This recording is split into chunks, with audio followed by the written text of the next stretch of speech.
नहीं भाई, ऐसा कैसे हो सकता है, ऐसा तो नहीं होगा, हम तो ये करते रहे हैं, यही करेंगे, हम तो ये पढ़ते रहते हैं, यही पढ़ेंगे, हमारी ऐसी दिनचर्या, हम ऐसे चलेंगे। सदगुरु काहे को बनाया जाता है? उनकी प्रदत्त दिनचर्या, उनके प्रदत्त ग्रंथ, उनके प्रदत्त मंत्र और उनके प्रदत्त कंत, तभी सांगोपांग उपासना होती। मनमानी हमारा सब कुछ छूट जाए और गुरुमानी हो जाए। गुरु प्रदत्त ग्रंथ का स्वाध्याय, गुरु प्रदत्त मंत्र का जप, गुरु प्रदत्त कंत की आराधना, कंत माने इष्ट देव, गुरु प्रदत्त पंथ में चलना, सांगोपांग उपासना सिद्ध हो जाएगी।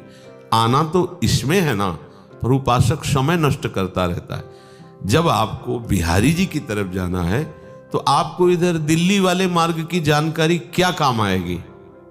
आपको तो बिहारी जी जाना है, राधा वल्लभ जी जाना है।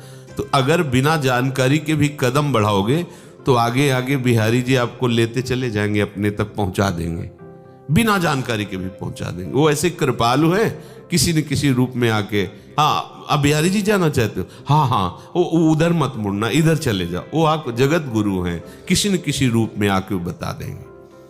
हमको ये निश्चय करना चाहिए, हमें अब कुछ नहीं जानना। श्री प्रिया प्रीतम हमारे आराध्य देव हैं, इनसे बढ़कर हमें कुछ जानना भी नहीं है और हमें कुछ नहीं करना। बस प्रिया प्रीतम का नाम रूप लीला सेवा धाम सेवन, बस इसके।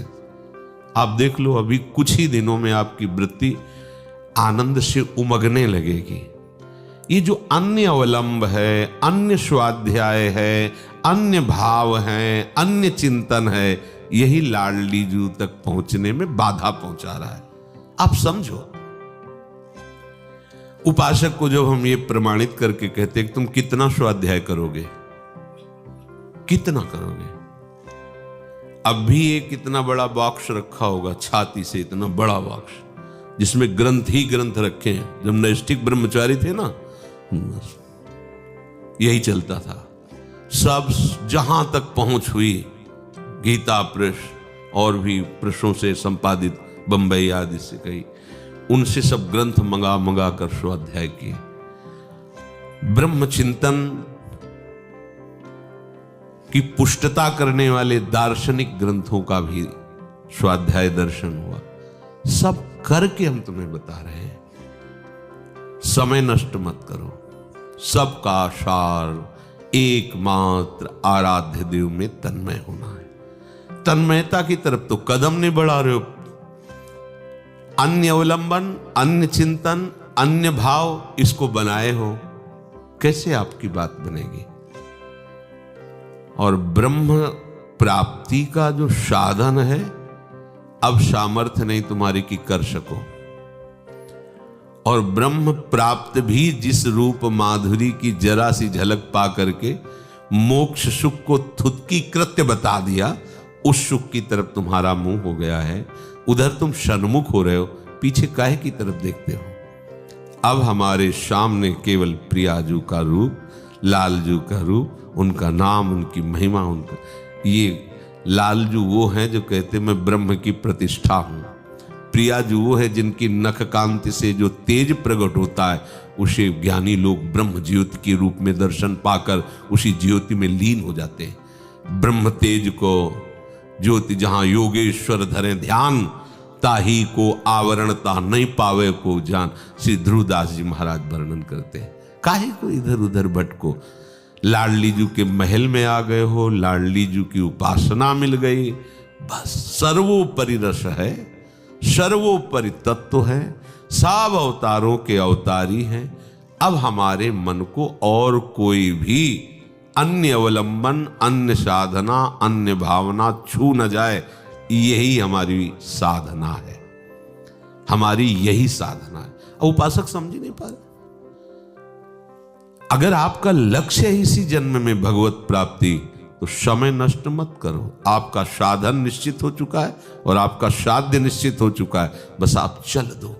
अर्थात आज्ञा को अपने आचरण में उतारो, तो आपका हुआ सत्संग, और यदि आज्ञा को नहीं उतारा तो हो गया कुसंग। यहीं रह रहे हो, अन्य चिंतन, अन्य भाषण, अन्य अवलंबन, अन्य भाव। पानी में मीन पियासी, मुझ सुन सुन आवे हांसी, नहीं अनुभव हो पाएगा। ये आनंद समुद्र है वृंदावन, प्रेम से दिव्य चमत्कार यहां है। आपको क्यों अनुभव में नहीं आ रहे? अन्य भाव, अन्य अवलंबन, अन्य चिंतन, अन्य बल, तो क्यों बनाए हो इसको? इसी से तो तुम्हारी दुर्गति हुई है। पर जीव समझ नहीं रहा। इन अन्य का आश्रय लेकर अनन्य धर्म में जो पर्दा पड़ा है वो हटा ही नहीं पा रहा। अन्य छोड़ो, अनन्य बनो। अनन्यता ही जीवन का परम लाभ है। चाहे गीता उठा के देखो, कोई भी शास्त्र देखो, अनन्य हो जाओ। अनन्य होना हमारी सिद्धि है।